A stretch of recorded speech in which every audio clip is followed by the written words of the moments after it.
to At the Movies. I'm Paul Warner, and this is my partner, Rich Best. How's it going, eh? On this week's edition of At the Movies, we are reviewing the movie Stand By Me. It's a story of 4 young boys who are best friends.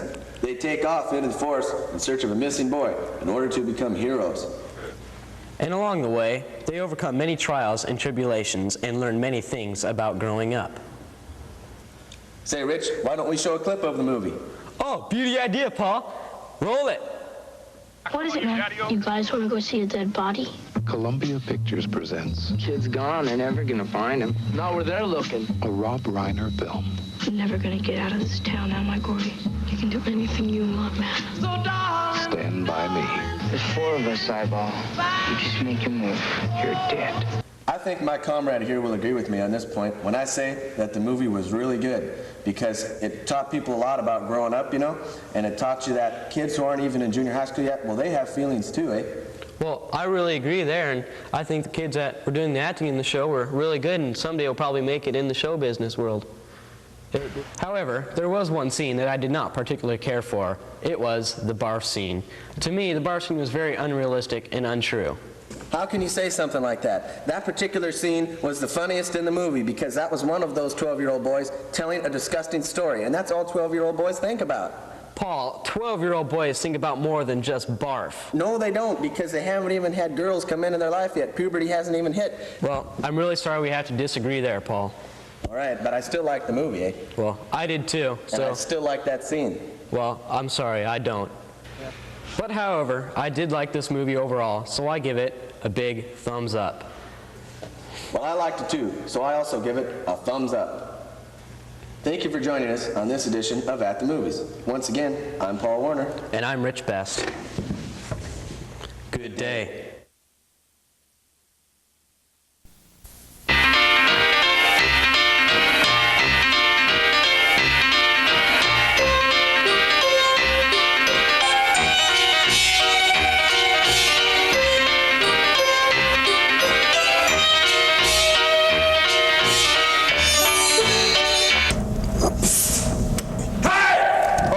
Good day and welcome to At the Movies. I'm Paul Warner. This is my partner, Rich Best. How's it going, eh? This week, we are reviewing the movie Tough Guys. It's about 2 famous criminals who get released after 30 years in prison and try to adapt to life in 1986. However, because of their age, society treats the 2 men terrible, shoving them aside and treating them like children, and eventually forces them back into a life of crime. Personally, I thought this film was a beauty, eh? It was one of those rare movies that has just the right blend of comedy, action, and drama. It makes you laugh and teaches you a good lesson at the same time. I agree. This film teaches you a lot about how society treats old people and is very humorous. We ought to mention that Burt Lancaster and Kirk Douglas, they did an excellent job in this film. They're really great. Oh, thanks, Paul, for reminding me. Yeah, Burt Lancaster and Kirk Douglas did a really good job in acting in this movie. They were both great. Hey, Hoser. What? I just said that. Oh, sorry, eh? We both love Tough Guys and gave it a big thumbs up. Well, that about wraps up another edition of At the Movies. Thanks for joining us. Good day.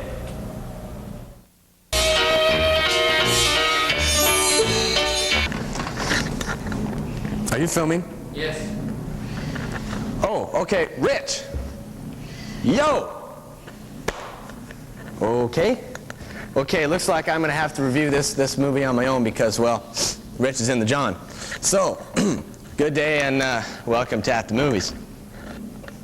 Today on this edition of At the Movies, I am going to review Judd Nelson's new film, From the Hip. Let's take a look. But the point is, I'm supposed to be calm, collected, and commanding. I am the lawyer. Here I am lying in bed, scared completely stiff. Well, not completely. From the Hip is a movie about a lawyer named Stormy Weathers, and he tries to become well known by using very unorthodox methods of courtroom procedures. He likes to shout a lot, use quite a variety of colorful words, and tell quite a few jokes during his courtroom trials. Believe me, he's no Perry Mason, but he is very effective and very funny. Judd Nelson, you know, the guy from The Breakfast Club and St. Elmo's Fire, where he's really funny in this as Stormy Weathers, and he's got to be one of my favorite actors, you know. And not only does From the Hip have a lot of comedy, but it's also filled with romance, mystery, and suspense, especially when Stormy has to defend this real freaky, psychotic guy. I mean, this guy is scary. He ranks right up there with Darth Vader and Freddy Krueger, okay? You are like one of those cute little performing seals that plays little tunes on horns. But you think anybody cares what tunes they play? No. They just love to see them blow their little horns. Well, you go out and start blowing your little horns, Mr. Weathers. From the Hip is a real good show, and it is definitely worth seeing. It gets a big thumbs up. Well, I guess that's it for this edition of the movies. Okay, I'm ready to review the movie now. I already did it. But I want to tell him whether I liked it or not. Did you like it? Yeah? Well, there you go. But, I mean, it's join not us, fair because I wanted to tell join him us about the again. little scene where he's in the courtroom and he makes all those really weird noises and he runs we will around. review And yet then- another popular But he takes that film thing out of that's his out in the suitcase and stuff theaters like at that. this time. And I'll tell him about Good the part day. where he lives and can I tell him please, huh? Can I? No. Okay. Good day, and welcome to yet another edition of At the Movies. I'm Paul Warner, and this is my amigo, Rich Best. Today, we are going to review the movie The Three Amigos. This is a new comedy starring Steve Martin, Martin Short, and, of course, Chevy Chase.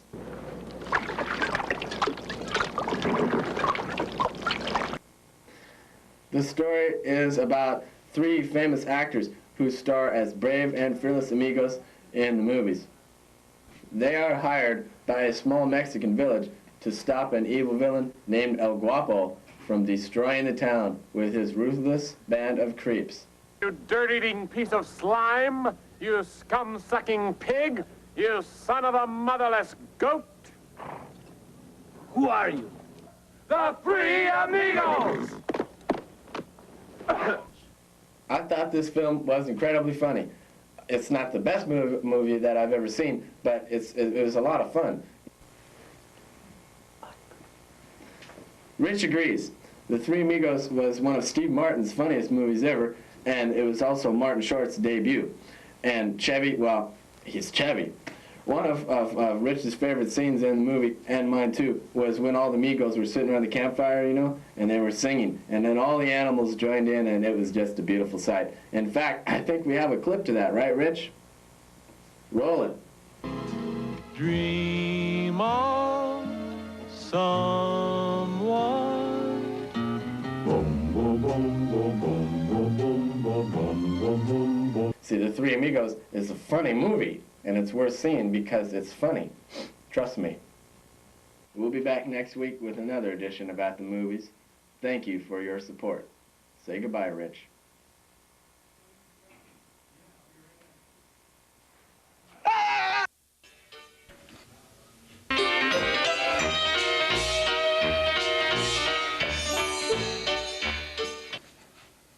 Good day, and welcome to At the Movies. I'm Paul Warner, and this is my partner, Rich Best. How's it going, eh? We're here today to tell you what movies you can rent if you're bored or anything, and we're going to tell you the top 5 that we choose to be the best.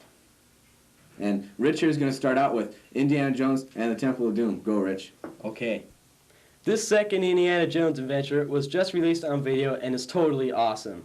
There are non-stop thrills from beginning to end and a lot of funny gross-out scenes with bugs and eyeball soup. Pretty repulsive, eh? And Indiana Jones is a real cool hero. When bad dudes get in his way, he just pulls out his trusty bullwhip and says, "Take off, you knobs." Indiana Jones and the Temple of Doom is fun for all ages and is our #1 movie to rent.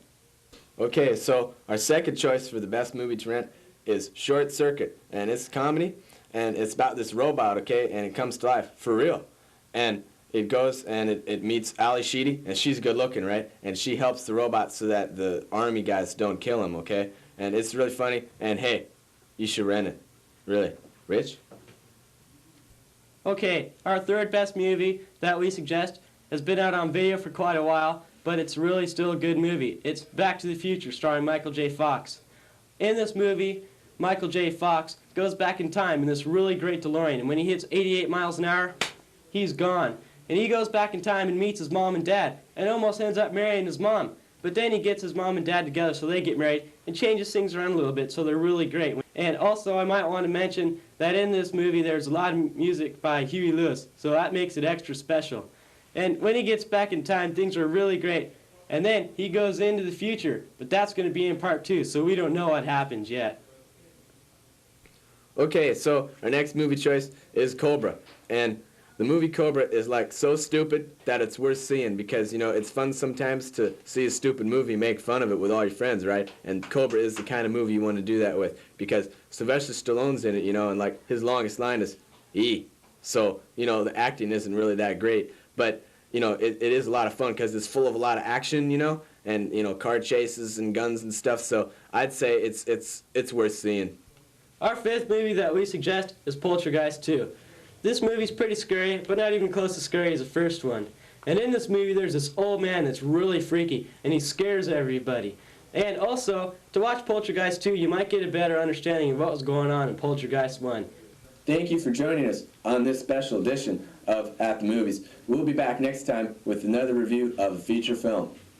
Later.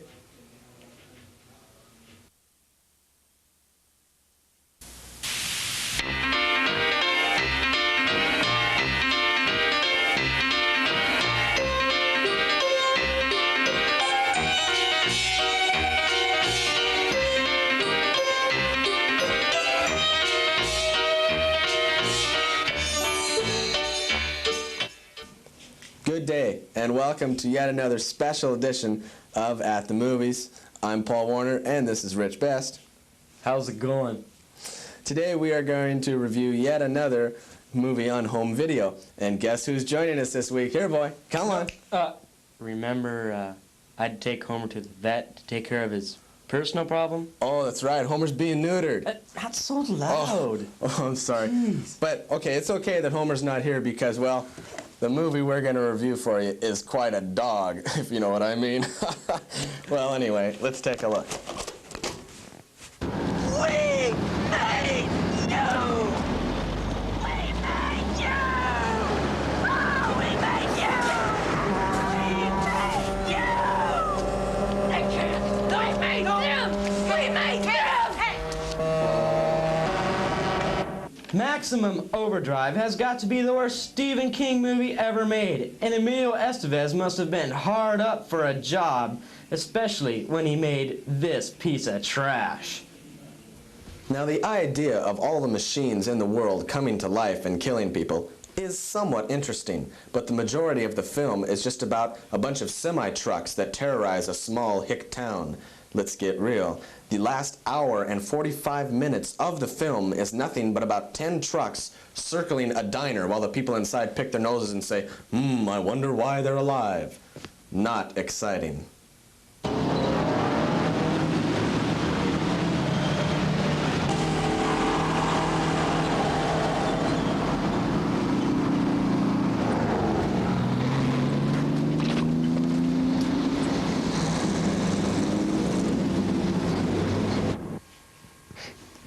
Oh, geez, sorry. Hey, I guess we dozed off for a minute. Oh. That was supposed to be one of the most suspenseful scenes in the movie, too. I'm sure. Trust us. The next time you're at a video store and you see the case for Maximum Overdrive, don't pick it up because this movie is bad. Right, Rich? I can't stand it! Oh, I just hate this movie! Rich!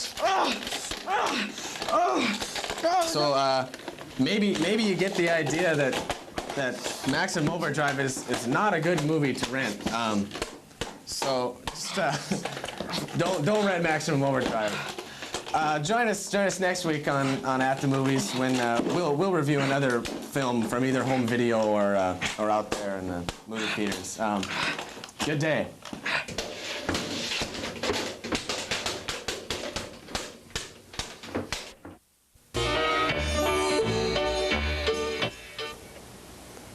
Good day, and welcome to the last edition of At the Movies. I'm Paul Warner, and this is my partner, Rich Best. Rich isn't feeling too well lately because he recently saw Friday the 13th, Part 27, and, well, he hasn't quite recovered. Rich, snap out of it, man. We're here. Come on. In this special edition of At the Movies, we are going to talk about violence in the movies. Murder, death, blood and guts, screaming agony as limbs are torn from the body. Rich, calm down, man. They get the point, okay? You see, extreme violence in movies these days can have a very serious effect on a person. I mean, look what it's done to Rich.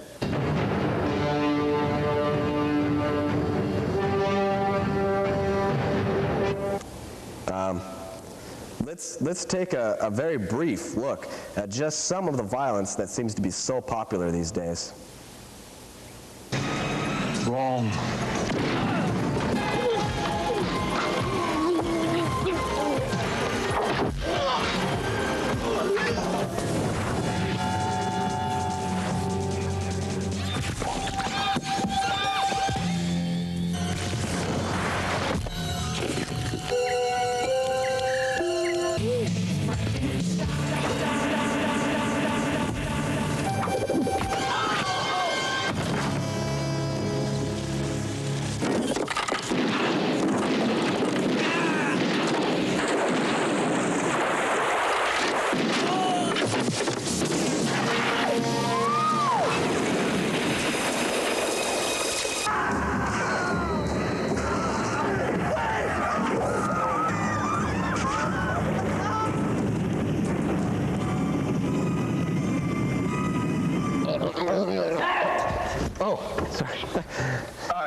Why do people find this horribly brutal violence so entertaining?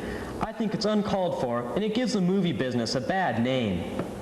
Now, we're not saying that all movies should have Bambi or the Muppets in them, but death is not a funny thing, and I don't think it's right to mix people being violently killed with comedy. It doesn't make any sense, and this causes people to think of death as just no big deal, you know? Also, think of all the psychos who might see these films. Crazy people get good ideas on how to kill and rape people from these type of movies. I mean, I've learned a lot. Let me demonstrate. No, that's okay, man. I think they get the point. Another thing that bothers me is that movies have to get more violent and more brutal every time in order to make more money, because people won't go see them unless it's better than the last one, you know? And what I wonder is, 10 years from now, you know, what are the movies going to be like? I mean, are they actually going to kill people on the screen, you know? And I can just picture the people in the audience, all right, another death, you know? And the future, it's like, scary.